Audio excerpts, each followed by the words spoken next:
నకిలీ మద్యంతో ప్రజల ప్రాణాలతో ఆడుకుంటున్నారు. ప్రభుత్వ వైఫల్యాల్ని, కూటమి నేతల అక్రమాల్ని ప్రశ్నిస్తున్నందుకు ప్రతిపక్ష వైఎస్ఆర్సీపీ కీలక నేతల్ని, వారి అనుచరులను, కార్యకర్తలను కేసుల పేరుతో వేధిస్తున్నారు. కూటమి ప్రభుత్వ పాలన మొదలైనప్పటి నుంచి సంక్షేమాభివృద్ధి కార్యక్రమాలు పక్కకు పోయాయని, పాలన అంతా కక్ష సాధింపులు, అవినీతి దందాలు, మాఫియాల మయంగా తయారైందని వైఎస్ఆర్సీపీ నేతలు మండిపడుతున్నారు.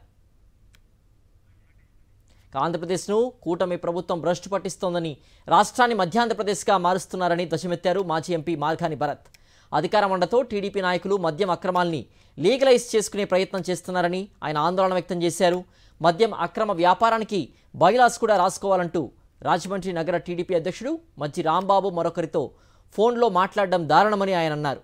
టీడీపీ నుంచి మజ్జి రాంబాబుని వెంటనే సస్పెండ్ చేయాలని, ఆయనపై వెంటనే నాన్ బెయిలబుల్ కేసులు పెట్టి అరెస్ట్ చేయాలని, ఆయన వెనక ఎవరున్నారో స్పష్టం చేయాలని డిమాండ్ చేశారు Margani Bharat.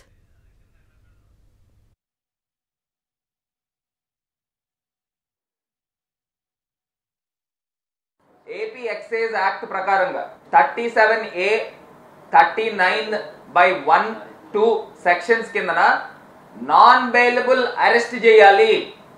Non bailable arrest warrant తీసుకుని వెళ్ళి ఇమ్మీడియట్ గా చిత్తశుద్ధి కనుక ఈ ప్రభుత్వానికి ఉంటే, ఈ కూటమి ప్రభుత్వానికి ఇమ్మీడియట్ గా పోలీసులు ఇంటికి వెళ్ళి అరెస్ట్ చేయాలి.